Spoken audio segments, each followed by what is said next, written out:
The Assembly was in session, and staying on the topic of education, they passed a series of bills that would overhaul the system. Kind of the big one, of course, reverting back to the old testing standards that were in place before Underly made these changes.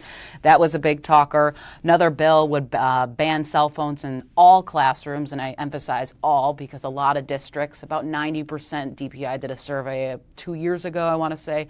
Most schools are complying, but if you hear from the bill sponsor, Representative Joel Kitchens, he said it's about enforcement. We want all schools to put the phones away. Putting cursive writing back in the classroom, that has been a bill that has been introduced over the last few sessions, and I think one time it reached the governor's desk and he vetoed it. He prefers local control, having classrooms do that. And then there's just another bill that would allow parents have a deadline. If you want to request what's being taught in the classroom, what's the curriculum?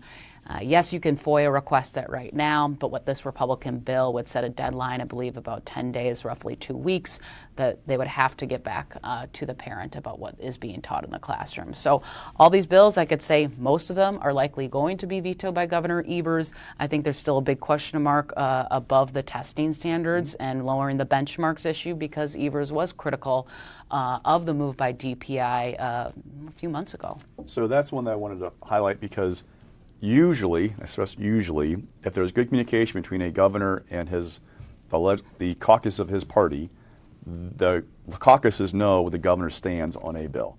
If the governor was going to sign that reading standards bill, you wouldn't expect a party line vote in the Assembly on the legislation, because people would say, okay, I can't be cross with my governor. If it comes to his desk, he signs it. So I'm looking at that as a possible sign that he's not in favor of that, which is interesting because the governor's critical of Underly for changing the standards. Like we talked before, he's a former state superintendent.